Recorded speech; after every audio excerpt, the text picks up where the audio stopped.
I didn't go back for the wedding cake. I went back because my mother had spent 15 years perfecting a version of our family that didn't include the truth, and I knew that version was about to collapse the moment my brother-in-law looked up from his champagne and saw my face. He went white before I even crossed the room, not because of anything I did, because of what I knew, and because he knew that I knew it. But you can't understand that moment without understanding what they built it on first. I was 19 when my mother sat me down at our kitchen table and explained, very calmly, that there simply wasn't enough money for both of us to go to school. The table was the same one we'd had my whole life. Formica edge, one wobbly leg, my stepfather had fixed 3 times and never quite gotten right. I remember staring at it while she talked, because looking at her face made something in my chest do something I didn't have words for yet. My acceptance letter was on the table between us. Full program, partial scholarship, a financial aid package that still left a gap neither of us could pretend wasn't there. I said, I need about $8,000. My mother picked up her coffee mug and said, we just don't have it. I said, I know it's a lot. I can work. I just need you to help bridge the gap. 1 semester. She looked at me with an expression I'd seen before. Patient. Practiced. The look she gave the neighbor's kid when he rang the doorbell selling fundraiser chocolate. Kind on the surface and finished underneath. She said, sweetheart, this is the real world. We're not always going to be there to catch you.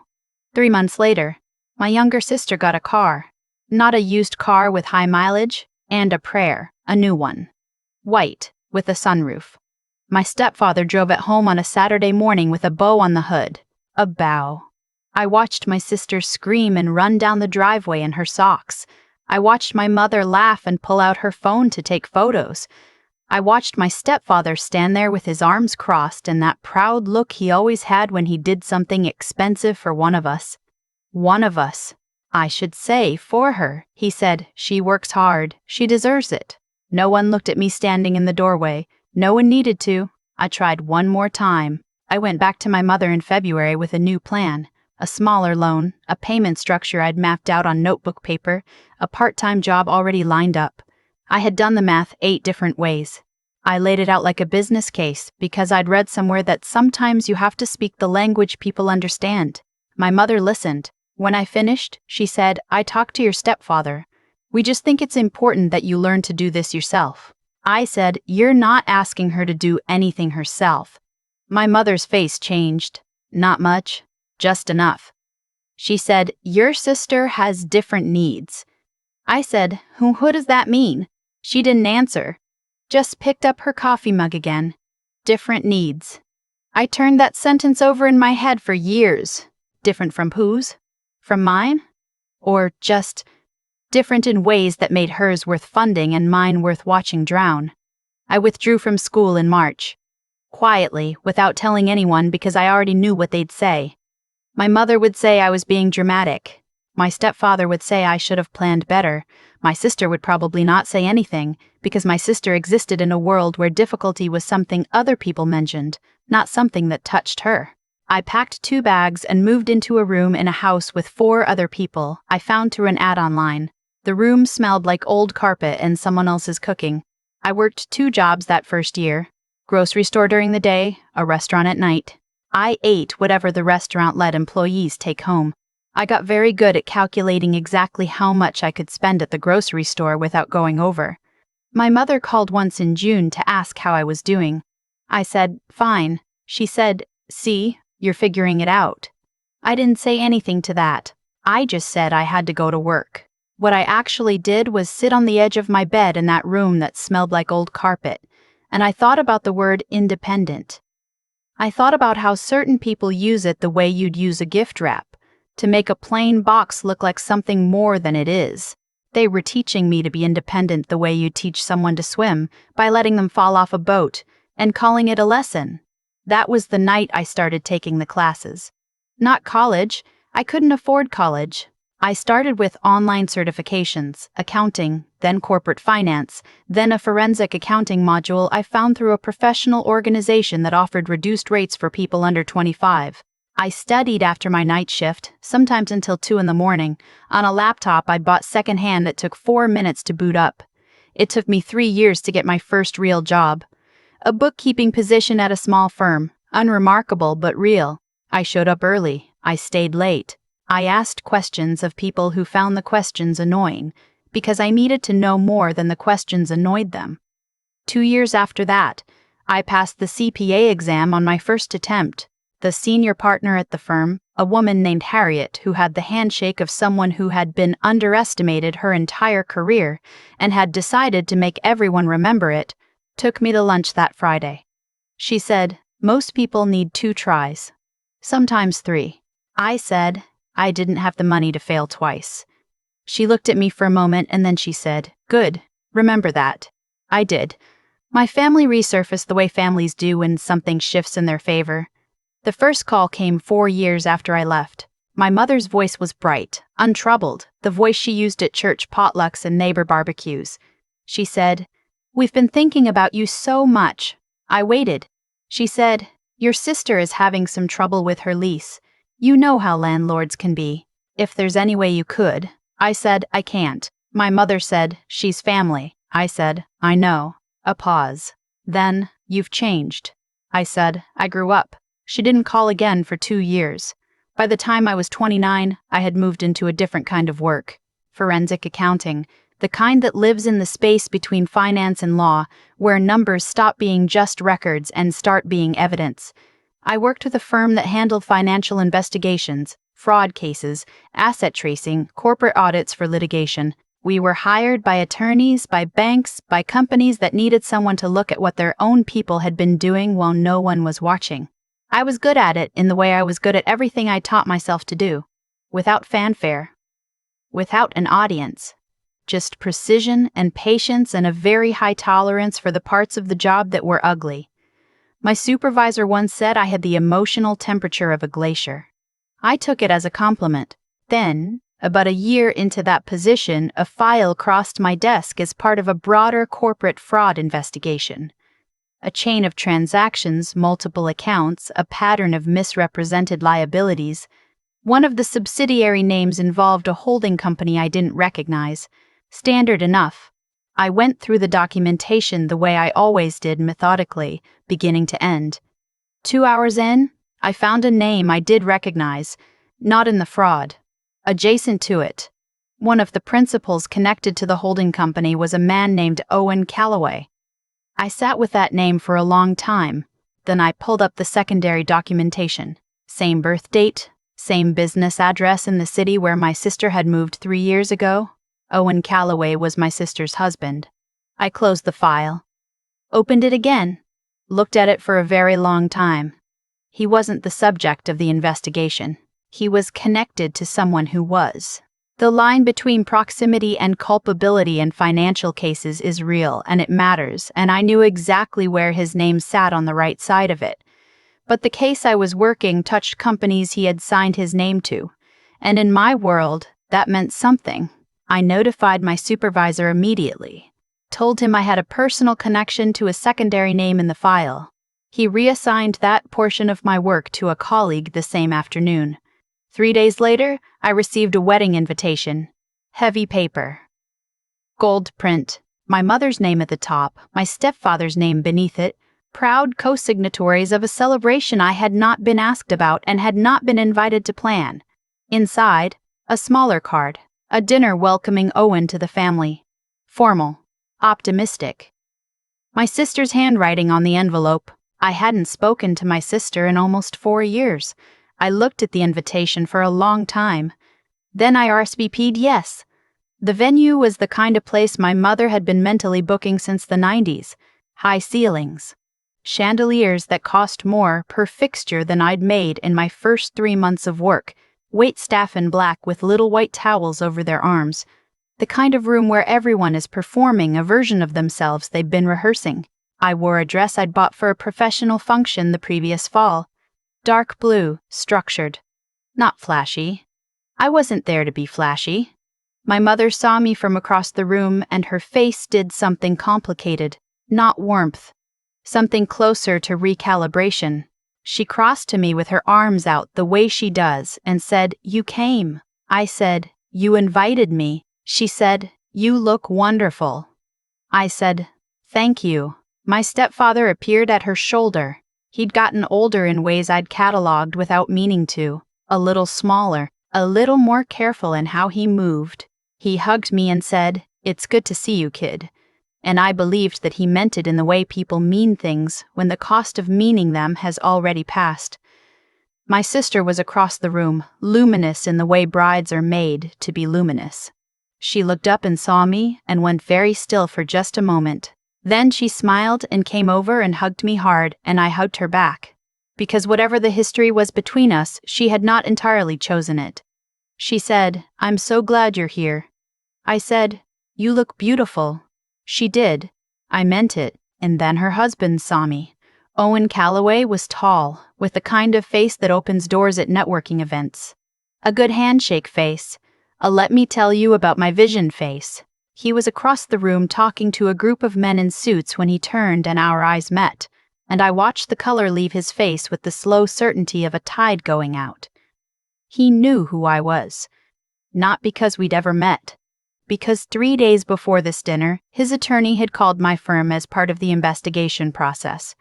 And during that call, in the disclosure of which analysts had been involved before recusal, my name had come up. He had looked me up. He knew that I had sat across from the financial DNA of companies his signature lived inside. He knew that I had seen enough to know the shape of things, even if I no longer held the file. And he knew that I was standing 20 feet away wearing a dress that meant I wasn't here by accident. He excused himself from his group, started walking toward me. His jaw was set in the way. Jaws set when a person is trying to control something they cannot control. Before he reached me, my mother appeared. She stepped between us without knowing what she was stepping into.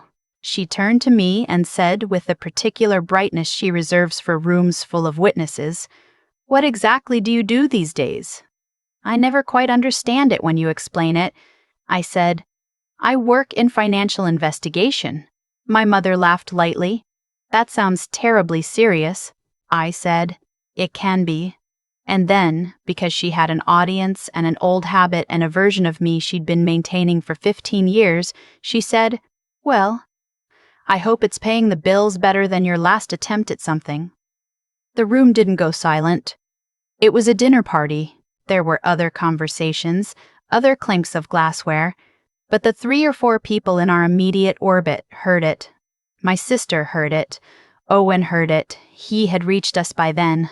He stood just to my right, and I saw him look at my mother, and then at me, and then back at my mother, and I watched something change in his face that had nothing to do with fear anymore. He said, quietly but not quietly enough, "Do you know who you're talking to?" My mother blinked. She said, "I'm talking to my daughter." He said, "You're talking to the forensic accountant whose firm is auditing half the investment chain I built my last company through." The room around us went very still. My sister whispered, "Owen." He wasn't looking at her. He was looking at my mother with an expression I recognized. It's the expression people have when they understand, suddenly and completely, that a thing they thought was simple has been complicated for a very long time. He said, "You told me she dropped out. You told me she just couldn't manage. You made her sound like a cautionary tale you carried around." My mother said, "This is not the time." He said, "She was recused from my case because of your family. She recused herself voluntarily. She walked away from the file the moment she found my name in it." My stepfather said, "Let's all go somewhere private." My sister touched Owen's arm. He shook his head, not meanly, but with the weight of a man who has just been handed information that rearranges too many things. He said to my mother, "She could have sat on that audit. She could have let her name stay on the file and watched what happened. Do you understand that?" We went to a private room off the main hall. Small, with chairs arranged around a low table. A vase of white flowers on the sideboard. The kind of room that exists in venues like this specifically for moments like this. My sister sat close to Owen. My mother sat across from me. My stepfather stood near the door. My sister said, "Someone, please explain what's happening." I said, "How much do you know about the company Owen sold 2 years ago?" She said, I know it was successful. I know it was a good exit. I said, the holding structure it was connected to is under audit. Owen's not the subject. He's connected through a shared principal in one of the subsidiaries. It's not criminal. But it's complex enough that my firm was engaged to look at the paper trail. My mother said, and what does that have to do with us? I looked at her. I said, I was assigned to the case. I found Owen's name on my second day in the file. I went to my supervisor and requested immediate recusal, the same day, before I'd looked at anything connected to him directly. A pause. My sister said, why are you telling us this here? I said, because your husband has spent 3 days believing I was still involved. Because no one told him I'd stepped away. Because he walked into this room terrified of something that no longer exists. Owen closed his eyes briefly. My sister looked at him. She said, you knew? Before tonight? He said, I found out 3 days ago. I didn't want to ruin the dinner.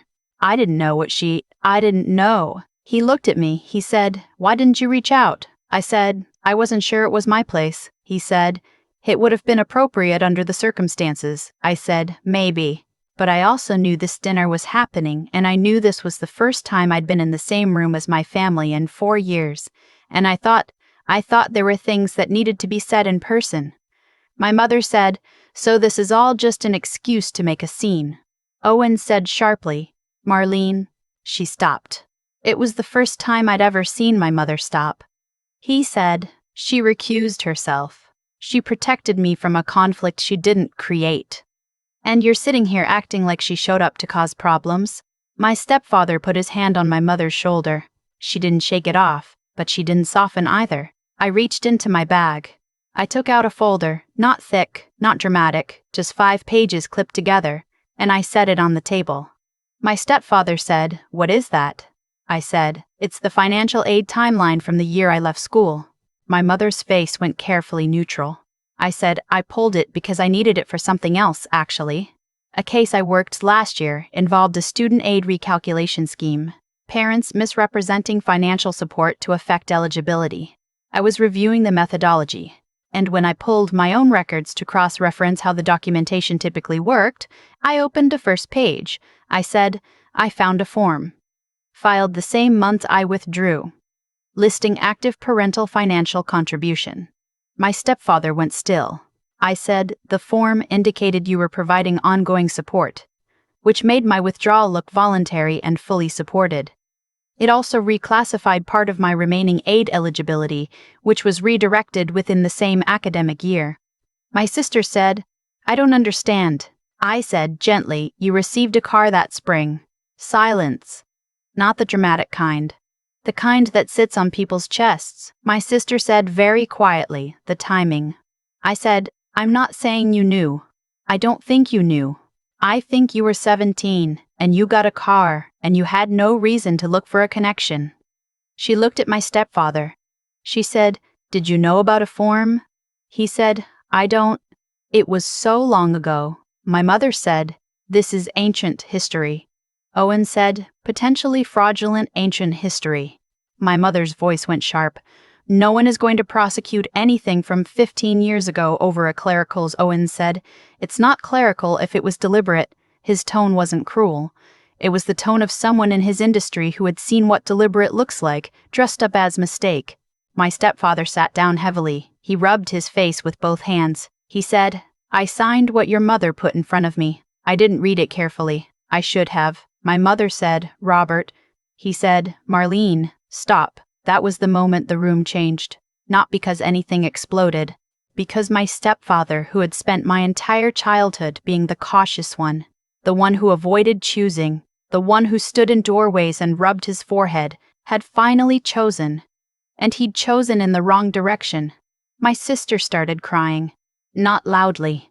The kind of crying that happens when something you thought was solid turns out to have been painted on.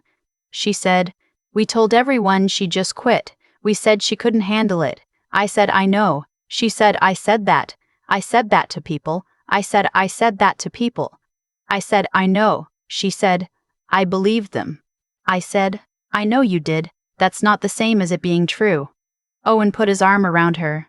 He looked at me over her head. He said, "What do you want to happen?" I said, "I don't want anything dramatic. The form is documented. Whether anyone pursues it is not my decision." He nodded slowly. I said I came here because it was the first time in 4 years that I knew where everyone would be in the same room, and because I am tired of carrying something I didn't do anything wrong to deserve, while the people who did do something wrong go on telling their version of events to anyone who asks. My mother said, "So you came to humiliate us." I said, "I came to be in the same room as the truth." The dinner didn't recover.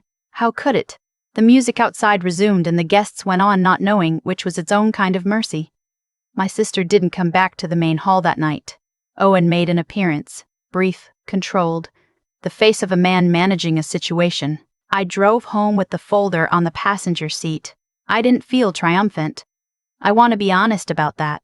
I felt like I'd set something down that I'd been carrying so long I'd forgotten I was carrying it.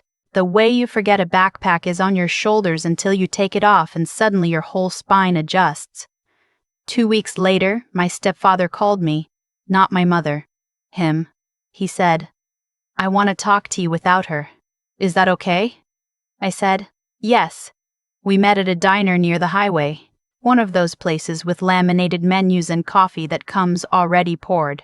He looked smaller again. Something about daylight makes people smaller than they look in chandelier light. He said, "I didn't read the form. I want you to know that first." I said, "I believe you." He said, "That's not an excuse." I said, "I know." He said, "I signed things I should have questioned. I let your mother make decisions I should have made with her, or refused to make. I don't." He stopped, pressed his fingers to his eyes. "I don't know how to fix 15 years. I said, "You probably can't fix them." He said, "So what can I do?" I thought about it. I said, "You could stop letting her tell the story." He was quiet for a long time. He said, "She's not going to change." I said, "I know, but you could." He nodded slowly with the look of a man doing math he doesn't like the answer to. The investigation concluded without anything criminal connecting to Owen. He'd been proximate, not complicit. His attorney called to inform me professionally, which I appreciated. Owen himself sent me a short email, just a few lines, professional in tone, that ended with, "Thank you for doing the right thing when you didn't have to." I wrote back, "It wasn't a favor. It was what the work requires." He wrote back one word, "Understood." My sister and I started talking again. Not easily, not all at once. The first few conversations were careful, like walking on ice neither of us was sure would hold. She asked me once about 6 weeks in if I'd been planning the dinner for a long time. I said, "Not the way you mean." She said, "What way do I mean?" She said, "What way do I mean?" I said, "You mean did I wait and scheme and construct the whole thing?" She said, "Did you?" I said, "I found Owen's name in a file, and I pulled myself off the case and I got a wedding invitation in the same week. The rest of it showed up on its own." She said, "Do you believe in things like that?" I said, "I believe in documentation. And I believe that certain truths have a way of surviving until they find a room big enough to exist in." She was quiet for a moment. Then she said, "I'm sorry I said you quit. I'm sorry I told people that." I said, "I know." She said, "That's not enough." I said, "No." She said, "That's not enough." I said, "No, but it's a start." My mother never apologized. I didn't expect her to. People who have spent decades maintaining a version of the world in which they are correct have a very high cost attached to saying otherwise. Sometimes the cost is too high. Sometimes they just live inside the wrong story until there's no room left to turn around. What changed was smaller and more real. My stepfather stopped confirming her version of things when people asked. A small shift. Barely visible. But I noticed. My sister visits now. We have lunch sometimes, in the city at a place we found together with no history attached to it. We don't talk about our mother much. We talk about what we're reading, what we're working on, what we're building. We are two adults who came out of the same house, shaped by different forces, and we are learning to know each other outside of the definitions we were handed. It is not a perfect ending. It is an honest one. I kept working the same cases. Same precision, same patience, same willingness to sit with numbers until they told me something true. I got better. I got quieter. I got less interested in what people thought of me and more interested in what I could actually prove.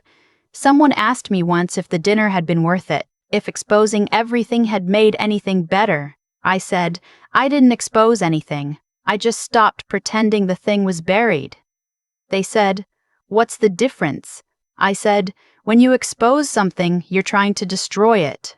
When you stop pretending it's buried, you're just refusing to keep carrying the shovel. I don't know if they understood, but I think if you've ever stood at a kitchen table with a letter that mattered and watched someone decide you were the cost they didn't want to pay, you understand exactly what I mean. The truth was always there. I just stopped walking past it. People used to ask me what kept me going during those first years. The 2 jobs, the secondhand laptop, the certification modules I studied at midnight after a shift that started before sunrise. I never had a clean answer for them. I still don't, not really. What I know is that it wasn't inspiration. It wasn't some turning point where everything clicked. It was something quieter and less cinematic than that. It was just the decision, made again every single morning, to not let the story they told about me become the story I told about me, become the story I told about myself. My mother believed I quit. Not just school, everything. She believed I was the version of her daughter that couldn't hold on, couldn't manage, couldn't convert effort into outcome. She believed it so completely that she said it out loud to people.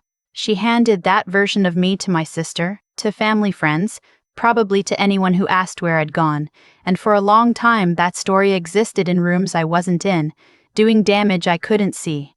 What I've come to understand, after everything, after Owen's face going white at that dinner table, after my stepfather's hands shaking over a form he signed without reading, after my sister saying I believed them in a voice that cracked down the middle, is that there is a specific kind of harm that comes not from cruelty but from convenience.